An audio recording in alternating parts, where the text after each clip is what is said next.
O Partido dos Trabalhadores na esfera estadual tenta emplacar um candidato ou candidata para disputar as eleições em pé de igualdade com o atual governador Mauro Mendes. No âmbito municipal, tem voz popular na Câmara dos Vereadores, com a tentativa de impedir o decreto do prefeito Emanuel Pinheiro, que reajusta a tarifa do transporte coletivo. E esses assuntos que a Camila acabou de citar, nós vamos conversar agora com a vereadora por Cuiabá, Edna Sampaio, do PT. Boa tarde, vereadora. Seja bem-vinda aqui. Obrigada, obrigada. Vereadora, começando aí pelo transporte coletivo. O aumento, da tarifa foi da ordem de 20%. Mais de 20%. Mais de 20%. O trabalhador, aquele que não tem o vale transporte pago pela empresa e que ganha um salário mínimo, vai gastar em torno de 20% do salário dele para poder andar de ônibus. É muita coisa, não é? Para um transporte deficiente, para não dizer horrível.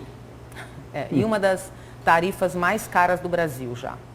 Já há bastante tempo Cuiabá figura como uma das capitais que tem uma das tarifas mais caras do país. E o que nós precisamos... Chegou a ser divulgado que seria hoje a segunda mais cara do Brasil, perdendo apenas para Curitiba, que tem um exemplo de transporte coletivo. Exato. Então, nós temos um problema que precisamos recolocar o papel das instituições públicas na defesa do direito da cidadania.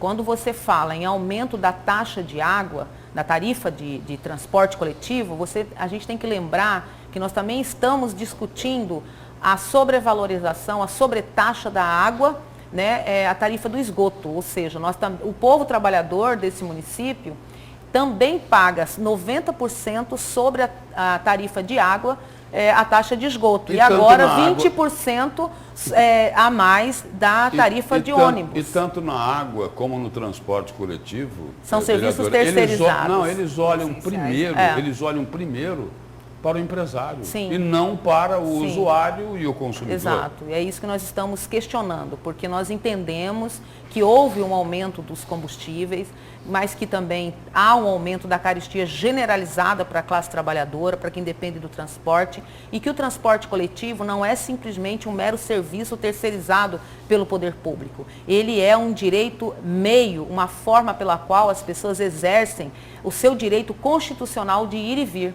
A classe trabalhadora, os assalariados, a maioria absoluta recebendo em torno de 1 até no máximo 3 salários mínimos e um desemprego gritante que nós estamos, muitas pessoas à procura de emprego, e esse direito ele precisa ser garantido para além do interesse do empresariado de oferir lucratividade na sua atividade comercial. Nós precisamos ponderar com o direito fundamental de ir e vir daqueles que só têm o transporte coletivo como meio de fruição desse direito. Vereadora, e qual o meio que a senhora identificou, não sei se já impetrou alguma medida judicial, entrou com alguma ação para tentar proibir esse reajuste? Porque, ao que tudo indica, dia 9 ele vai ser efetivado, vai ter o reajuste ali que o consumidor vai ter, que o usuário do transporte vai ter que desembolsar para pagar. Sim. Qual é o meio? Nós sempre fazemos, em todas as situações de violação dos direitos da população, nós entramos com uma ação na justiça denunciando a agressão a esse direito e, ao mesmo tempo, com uma ação legislativa para que nós possamos,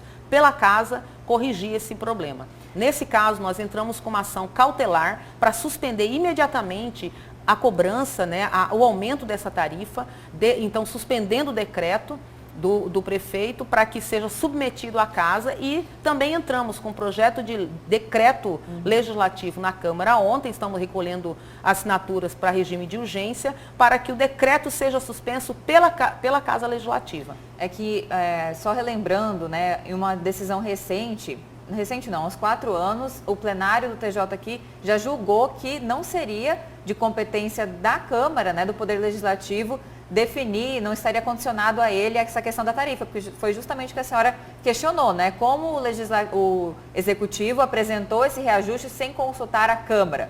E aí o TJ, em uma outra decisão, disse que era uma competência exclusiva do Executivo sim fazer isso. Então a senhora acredita que é por esse meio, através da Câmara, que a senhora está recolhendo assinaturas, será um decreto legislativo que isso vai ser impedido ou já será um pouco tarde, porque está na iminência de acontecer, né? Não, nós estamos entrando com duas vias. Perfeito. Uma é suspensão via judiciário do decreto do prefeito, alegando o artigo da lei orgânica que não foi derrocado, em que o município, é por decreto que se faz o aumento da tarifa, mas não sem ouvir o Poder Legislativo. Como em várias outras situações, a iniciativa é do Poder Executivo, ouvindo a decisão do Poder Legislativo, e a emissão de legislação, seja decreto, ou seja sanção legal, é do Poder Executivo.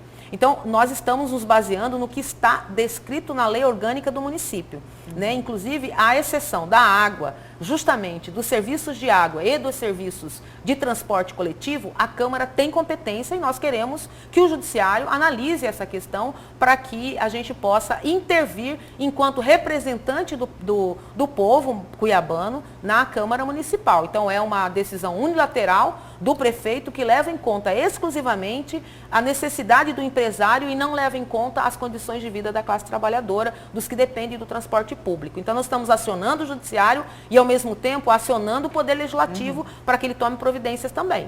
Vereadora, é uma questão política que envolve o PT e que a senhora se manifestou sobre esse tema.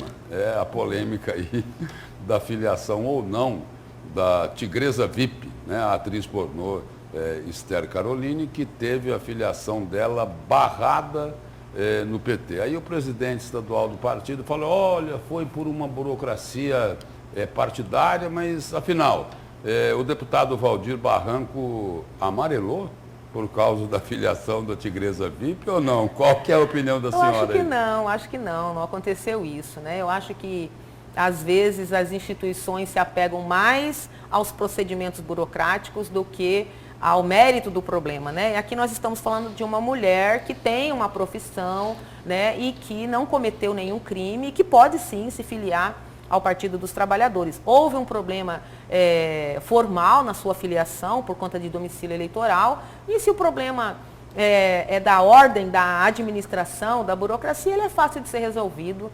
Eu não vejo que a Tigresa, a Esther, como eu gosto de chamá-la, ameace alguém dentro do partido. Pelo contrário, eu acho que ela soma a todos nós, né, na luta, inclusive daqueles que não são representados politicamente, né? Então, nós precisamos ampliar a possibilidade de representação de todos e de todas, né? Vereadora, em relação a isso também, né, a gente vê uma falta de consenso, porque de um lado a senhora defende, né, a filiação, que as urnas decidam, né, se ela tem competência para ocupar uma cadeira no Legislativo, a população dirá, né, há também a questão do voto de protesto, enfim. Mas também há uma questão divergente sobre a candidatura, né? Há uma possível candidatura em oposição ao governador Mauro Mendes. O partido já decidiu um possível nome que vai aí disputar também o Palácio, a ser o chefe, né, do Palácio aqui em Paiaguás? Então, o partido PT está dialogando com os partidos que são da federação. Eu não estou à frente da discussão, da negociação. Quem está fazendo isso é a deputada Rosa Neide, né? E eu vejo que nesse momento nós já firmamos o compromisso com a federação, com o PCdoB e com o PV. Então não é mais de bom tom que o PT discuta uma candidatura exclusivamente petista, porque nós já não estamos mais sozinhos, nós já estamos no âmbito de uma federação e acordos políticos devem ser cumpridos. Então, se foi feito esse acordo, né, pelo presidente Lula, no esforço de ampliar a nossa candidatura nacional, aqui em Cuiabá, aqui em Mato Grosso, nós também devemos dialogar com os representantes dos partidos que compõem a federação. O nome da professora Maria Lúcia é um ótimo nome, é um excelente nome, é uma mulher que tem experiência em gestão, já foi reitora da universidade por 2 mandatos, né, conduziu muito bem a Universidade Federal do Mato Grosso. E ela tem a simpatia do ex-presidente Lula e do candidato ao governo de São Paulo, Fernando Haddad. Sim, e tem a nossa simpatia, né? O PT sempre foi aliado do PCdoB em nível nacional. Eu não vejo nenhum problema em discutir e consolidar essa candidatura. Vereadora, obrigado pela presença. Obrigada e pelas informações aqui no Jornal do Meio-Dia. Obrigada, vereadora. Valeu.